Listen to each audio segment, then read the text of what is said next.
C'est aujourd'hui un plaisir de participer à la cinquième édition du Régeotique, qui aujourd'hui est bien inscrit dans l'agenda médiatique sénégalais et qui aujourd'hui en fait constitue un congrès national vraiment des journalistes spécialisés dans les technologies. Et c'est vrai qu'on n'en avait pas, mais par la force des choses, Régeotique s'est imposé. Et donc, c'est en fait une rencontre qui permet aux journalistes de mettre à jour leurs connaissances sur les technologies et de connaître aussi les réalités locales en matière euh, des TIC, des télécoms, mais surtout par rapport un peu à ce que les opérateurs sont en train de faire et au travail colossal de l'ARTP. L'ARTP est une autorité de régulation créée depuis 2001 et nous avons été témoins de ces différentes mises à jour et surtout aussi de sa grande mutation qui aujourd'hui quand même, grâce au code qu'il a mis en place, mais également aux instruments juridiques à sa disposition, est devenue vraiment, je pense, une haute autorité qui, en tout cas, a non seulement la gestion de la régulation au niveau national, mais surtout travaille pour que les intérêts des populations ne soient pas lésés par les différents opérateurs. Et donc ça, c'est très important. Et Appel, depuis sa création en février 2011, a toujours travaillé main dans la main avec la RTP. Et nous saluons vraiment ici le directeur général qui est ici présent et tous les membres, en tout cas, de son staff, du top management en fait, à l'employé, en tout cas, je ne veux pas dire à l'employé le plus petit, mais en tout cas à tous ses collaborateurs. Et je pense que ce partenariat-là est naturel et a toujours été bénéfique parce que nous sommes dans le même champ d'action. Et également aussi, nous avons cette obligation de travailler main dans la main parce qu'en fait, au-delà d'être dans le secteur des médias, notre association regroupe des journalistes et des informaticiens. Donc pour vous dire qu'en fait, ce sont des gens qui sont bien imprégnés des technologies de l'information et de la communication, qui sont des acteurs clés de ces outils-là. Et en même temps aussi, qui travaillent aussi pour vraiment une meilleure culture numérique au Sénégal. Parce qu'en fait, il faut se dire que dans tout secteur, chaque maillon a sa partition à jouer. Et donc, pour ce qui nous concerne en tant qu'association des éditeurs et professionnels de la presse en ligne, nous sommes conscients en tout cas du retard qu'il y a. Et même si aujourd'hui les OTT, c'est-à-dire que ce soit WhatsApp, Facebook, Twitter, Instagram, Snapchat et autres, et même TikTok, font que tous les citoyens aujourd'hui utilisent ces technologies-là, mais il faut comprendre qu'ils utilisent sans comprendre, ils utilisent sans maîtriser les enjeux. Et donc, il y a une nécessité de les accompagner, il y a une nécessité de faire en sorte qu'en tout cas, qu'ils ne soient pas dupés, mais surtout qu'ils puissent préserver leur vie privée, mais qu'ils puissent préserver surtout l'intérêt supérieur de la nation. Parce que quoi qu'on dise, le Sénégal est une nation et nous avons tous obligation de veiller à cette cohésion nationale-là. Et donc, pour les journalistes, surtout qui sont spécialisés sur les technologies, et donc il est tout à fait normal qu'on rappelle qu'en fait, les technologies, ça va très vite. Et que souvent, on dit que l'année numérique, c'est 4 mois, et donc la mise à jour est obligatoire. Ce n'est pas seulement les outils que vous utilisez, mais il faut comprendre les politiques d'éthique, la gouvernance de l'Internet, et surtout les enjeux par rapport aux opérateurs. Parce que pour apprendre et comprendre la régulation des télécommunications et mieux comprendre aussi la mission de l'ARTP qui est en train d'abattre un travail extrêmement important, mais peut-être qui n'est pas connu des commodes sénégalais. Ça sera l'occasion pour nous de mieux comprendre cette mission et de la partager avec l'ensemble des membres des radios associatives et communautaires du Sénégal. L'URAC, c'est vrai, c'est une association de radios communautaires qui a une mission de développement économique, social et culturel. Vous comprendrez donc l'importance de radio communautaire en tant que média de proximité, j'allais dire de gardienne des valeurs positives traditionnelles. Car nous sommes dans un monde où l'Internet, les médias sociaux de manière générale, ont une grande influence sur les personnes, donc partant de là même de la déformation positive ou négative de la personne humaine. Et donc, au-delà aujourd'hui des problèmes économiques que traverse globalement le monde sous-développé, mais l'enjeu de taille aujourd'hui, c'est la préservation des cultures positives locales des pays africains d'une manière générale. Et donc le rôle extrêmement important que les radios communautaires doivent jouer, ils le joueront non seulement avec la radio en tant que support traditionnel, mais aussi ils doivent adjoindre aussi les nouvelles techniques de communication. Parce qu'au-delà du territoire national, nous avons aussi d'autres Sénégalais et des Sénégalaises qui sont dans la diaspora. L'utilisation de ces médias avec les radios communautaires, associés à la radio communautaire, permettra de ressourcer, mais aussi d'attacher davantage nos compatriotes au-delà des frontières nationales pour rester avec nous dans ce qui se fait et les défis de développement. Vous comprenez donc de là l'importance que nous accordons à cette rencontre pour permettre d'apprendre. On est venu pour apprendre, on est venu pour comprendre, on est venu aussi peut-être pour poser des questions et au retour de partager aussi l'ensemble de ces informations-là avec nos camarades, nos confrères des radios. Plus de 25 ans d'expérience professionnelle maniant aussi bien, avec aisance aussi bien le français que l'anglais.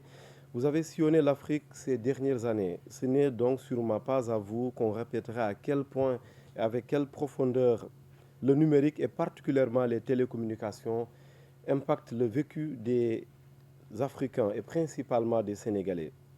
Je pense à nos compatriotes vivant chez vous à Dunga Oura Alpha dans le Fouta ou chez moi dans le Gandiol au nord du pays. Je pense bien évidemment à toutes ces populations qui parfois sont déconnectées par le jeu simplement peut-être de quelques soucis, mais je sais évidemment que vos services y travaillent. Là-bas, parfois, on peine à disposer du minimum nécessaire pour espérer savourer les délices de se sentir citoyen et rattaché au monde ou plus simplement à un monde tout court. Je sais au passage l'intérêt et la haute importance que vos équipes attachent à cette problématique. En atteste la dernière solution mise au point pour aider à la remontée de soucis téléphoniques de ce genre.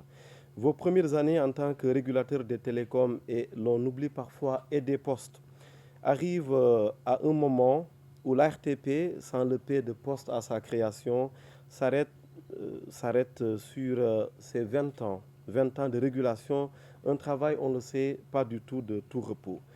Monsieur le directeur général, cher Abdoul, nous reviennent à l'esprit les nombreuses interviews avec votre prédécesseur qui répétait sans cesse que réguler suppose avant tout arbitrer entre, sinon défendre, les intérêts des populations, des opérateurs et de l'État en même temps. Le réseau que je dirige, le réseau des journalistes spécialisés en TIC, se fait l'honneur et le plaisir ces dernières années d'accompagner l'institution dont vous présidez aux destinées pour mieux rendre visibles ses actions, pour les porter, pour les partager avec les Sénégalais, pour en apprécier toute leur utilité. Aujourd'hui, on est à la croisée des chemins, au moment où, avec la Covid-19, on est complètement coincé et on cherche à trouver des remparts en trouvant comme solution les nouvelles technologies, les communications électroniques et les postes. Cela ne peut se faire sans des infrastructures solides, sans un bon aménagement numérique des territoires, sans des opérateurs conscients, résilients, mais surtout avec des régulateurs qui permettent de retrouver les équilibres entre les parties prenantes. C'est ça notre métier. Notre credo, c'est de trouver les équilibres. Comment faire en sorte que c'est les investisseurs, les opérateurs qui investissent beaucoup d'argent pour qu'on puisse avoir WhatsApp, pour qu'on puisse avoir les autres réseaux sociaux, pour avoir des réseaux qui fonctionnent bien, qui sont résilients, qui ne congestionnent pas, malgré le fait que les opérateurs classiques, les opérateurs historiques, ne tirent pas tout de suite profit de WhatsApp par exemple. Et ceux-là même sont contraints de réussir leur cahier des charges, de fournir des bandes passantes correctes et de répondre aux indicateurs de qualité de service que l'ARTP les impose. Et je salue au passage l'ensemble des directeurs de l'ARTP qui travaillent d'arrache-pied pour que ces projets et ces missions puissent avoir lieu et voir le jour. Si aujourd'hui, on a pu aujourd'hui se réunir ici et transmettre tout de suite nos informations au fond du Sénégal, c'est grâce donc aux réseaux qui sont très très bien construits. Mais ce que je voulais dire véritablement, c'est de voir comment nous allons construire le pays pour résoudre le gap entre l'état des lieux, l'existant où nous sommes aujourd'hui et là où nous voulons aller. Et c'est ça la problématique aujourd'hui. Où voulons-nous aller d'ici 5 ans, d'ici 10 ans? Nous voulons avoir des réseaux qui nous permettent de pouvoir faire des applications métiers, qui vont permettre aux gens de faire de la médecine à distance, des applications métiers qui vont permettre aux agriculteurs de pouvoir écouler leurs produits et qu'ils ne pourrissent pas dans la banlieue parce qu'ils ont des stocks qui ne sont pas connus. Conformément à une tradition bien établie, nous avons donc le plaisir ce matin d'accueillir pour la 5e fois les professionnels de l'information et de la communication qui évoluent en grande partie dans le numérique. D'ailleurs, les relations de partenariat avec la RTP n'en sont plus à démontrer. Vous imaginez donc, mesdames et messieurs, le ressentiment qui m'anime devant cette auguste assemblée.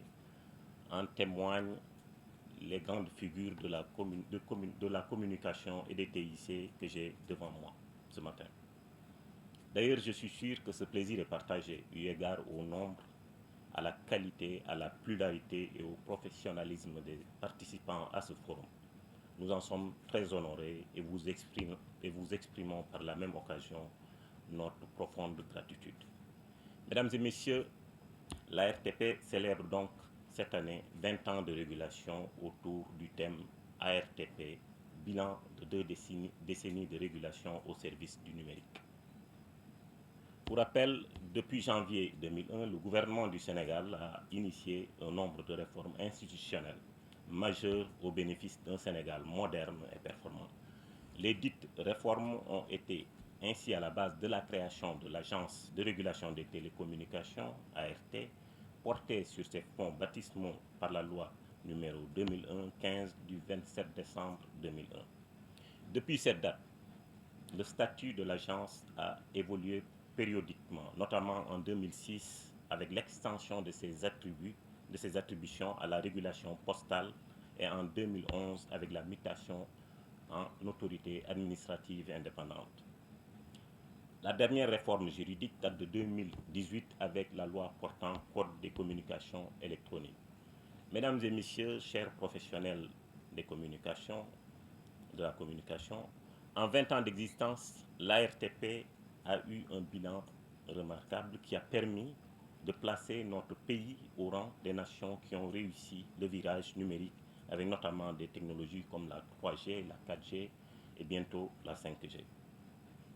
Au-delà des réalisations, il convient de rappeler à l'actif de la RTP donc la portabilité des numéros mobiles, l'identification des clients, le renouvellement de la concession de Sonatel avec l'extension de sa licence à la 4G, l'extension de la licence de Sentel devenue Free à la 4G, l'accueil de 3 fournisseurs d'accès à Internet, l'accueil de 3 opérateurs mobiles virtuels, l'introduction du dégroupage de la boucle locale, l'ouverture des codes USSD aux fournisseurs de SVA, la mise en place d'un observatoire des tarifs, l'acquisition d'un outil de contrôle des tarifs tracker, l'élaboration d'une nouvelle stratégie de l'interconnexion pour la période 2018-2021, l'attribution de fréquences et d'un code MNC pour le système de communication du train express régional, l'encadrement des promotions par décision de l'ARTP, comme vient de le rappeler Amadou, l'acquisition en cours d'un outil GMS de contrôle des dépêches postales pour le secteur postal qu'on a tantôt tendance à oublier, la participation à la mise en place d'une équipe pour un système d'adressage unique, toujours à l'avantage du secteur postal, la mise en place de la comptabilité analytique au niveau de SN La Poste, la souscription de l'État du Sénégal à l'initiative Ecom Africa pour le développement du commerce électronique, la mise en place du free roaming en Afrique de l'Ouest avec l'ARTP comme coordonnateur régional, l'élection du Sénégal au Conseil de l'UIT pour la période 2019-2023, la vice-présidence de l'Association des régulateurs africains, la vice-présidence de la Commission finance de l'UIT, l'élection récente au poste du secrétariat exécutif de la conférence des postes de l'État de l'Afrique de l'Ouest. Mesdames et messieurs, cette énumération qui est très loin d'être exhaustive montre à suffisance qu'un discours est trop réducteur pour rendre compte de toutes les réalisations de la RTP. Sous ce rapport, et comme vous le savez sans doute, les activités de l'année 2020 ont été très fortement marquées par le contexte inédit de la pandémie qui n'a laissé aucun secteur indifférent, aucun secteur de la vie économique. Toutefois, au-delà de ces effets négatifs de la pandémie, l'autorité de régulation des télécommunications et des postes a fortement contribué à une mobilisation des secteurs régulés pour une réponse concertée face à la pandémie. Pour ce faire, l'ARTP a mis en place un dispositif exceptionnel permettant aux opérateurs d'accompagner l'État du Sénégal par le déploiement d'actions commerciales au bénéfice de nos concitoyens.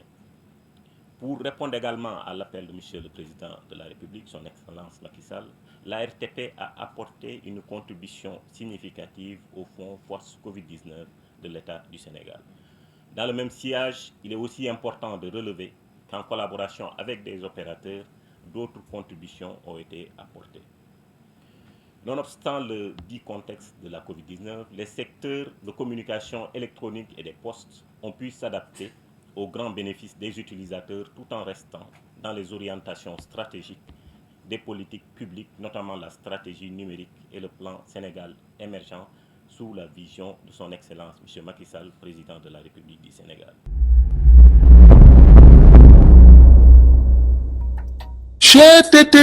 mais yow sawaay yow fu ñu la fekk yaa ngi ci kanamu ordinateur bi wala sa kanamu tablette ba sa téléphone portable lu xew mais damay lire ay information waaw xoolal boo bëgg am ay information yu leer nañ et en temps réel duggal ci www.senegal7.com ay information yu wóor man de maa ngi application Sénégal 7 lépp lu xew dama koy jot ci sama téléphone ci tàng bi te nag application Sénégal 7 am ko yomb na da ngay dugg ci Play Store wala Apple Store nga télécharger ko rek xam li xew ci réew mi ak la xew ci bitim réew te nag dara du la ci umpu. Vous voulez des informations en temps réel? Cliquez sur www.senegal7.com. Sénégal 7, le roi de l'information en temps réel.